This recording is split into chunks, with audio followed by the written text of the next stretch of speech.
తిరుపతి జిల్లా నగరి నియోజకవర్గం వడమాలపేట నుంచి తిరుపతి కలెక్టరేట్ వరకు బైక్ ర్యాలీ.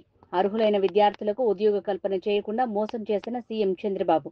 నిరుద్యోగులైన యువతకు నిరుద్యోగ భృతి ఇస్తామని ఎన్నికల ముందు హామీ ఇచ్చిన చంద్రబాబు నాయుడు దానిని మరిచి నిరుద్యోగులను మోసం చేస్తున్నారు. విద్యార్థులకు నిరుద్యోగ భృతి వెంటనే ఇవ్వాలి, లేకపోతే ఇచ్చే వరకు మా ఉద్యమం ఆగదని హెచ్చరిస్తున్నాం. ఈ రోజు విద్యార్థులు అడుగుతున్నారు, నిరుద్యోగులు అడుగుతున్నారు, వాళ్ళకి రావాల్సినవి రావట్లేదని. మరి ఎక్కడున్నారు? సమాధానం చెప్పడానికి బయటకు రండి అని నేను అడుగుతున్నాను. ఎలక్షన్స్ ముందేమో పవర్ స్టార్ లాగా ఊగిపోతూ ఎన్ని మాటలు మాట్లాడతాడు పవన్ కళ్యాణ్.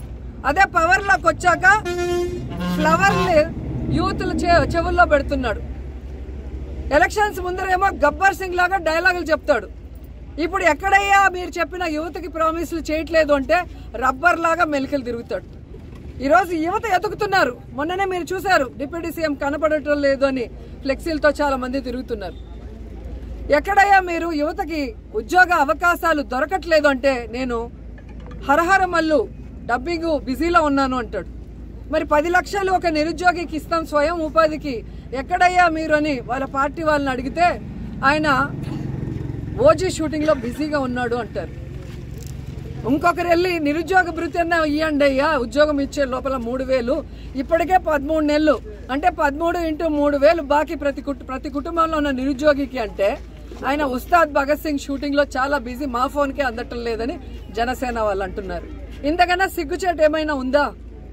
సో సూటిగా చెప్తున్నాం చంద్రబాబు నాయుడు గారికి, పవన్ కళ్యాణ్ కి, లోకేష్ కి, ఈ రాష్ట్రంలో ఉన్న నిరుద్యోగుల ఓట్లు వేసుకొని వాళ్ళను మోసం చేస్తే ఎవరు ఊరుకునే పరిస్థితి లేదు. వెంటనే ఈరోజు వాళ్ళకి ఉద్యోగ అవకాశాలు కల్పించాలి, లేదంటే అంతవరకు నిరుద్యోగ భృతి ఈ 13 నెలలతో సహా కలిపి ఇవ్వాలని కూడా ఈ సందర్భంగా అడుగుతున్నాను. ఎందుకంటే ఈ రాష్ట్రం డబ్బులతో చంద్రబాబు నాయుడు ఒక హెలికాప్టర్ స్పెషల్ ఫ్లైట్, అలాగే పవన్ కళ్యాణ్ ఒక స్పెషల్ ఫ్లైట్, లోకేష్ ఒక స్పెషల్ ఫ్లైట్ కొనుక్కుంటాడు, మళ్ళీ అందరికీ కలిసి స్పెషల్ హెలికాప్టర్లు. ఈ దుబారా ఖర్చులకి డబ్బు ఉంది, కానీ యువతకి నిరుద్యోగ భృతి ఇవ్వమంటే డబ్బు లేదు అంటే ఎవరు ఊరుకుంటారు?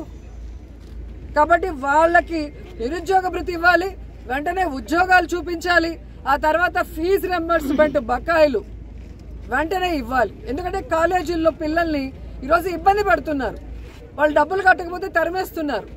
ఈరోజు వాళ్ళు చదువుకోకుండా ఇళ్లల్లో కూర్చుంటే వాళ్ళ కుటుంబాలు ఎలా బాగుపడతాయన్న ఆలోచన వీళ్ళకి లేదని నేను ప్రశ్నిస్తున్నా. కాబట్టి వైఎస్ఆర్ కాంగ్రెస్ పార్టీ ఈ యువత పోరుకి సంఘీభావం తెలియజేస్తున్నాం. యువతకు ఉద్యోగాలు, నిరుద్యోగ భృతి వచ్చేంత వరకు, అలాగే చదువుకుంటున్న పిల్లలకి ఫీజు రియంబర్స్మెంట్ వచ్చేంత వరకు పోరాడుతూనే ఉంటామని కూడా తెలియజేసుకుంటున్నాం.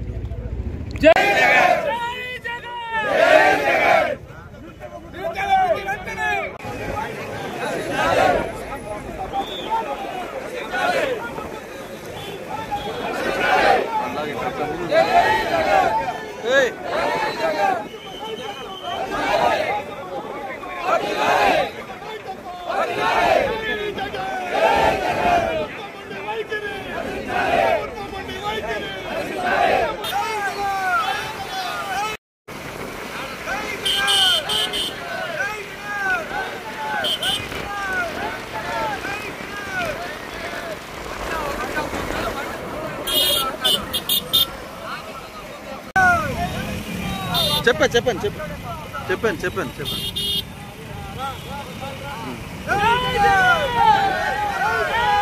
స్లోరా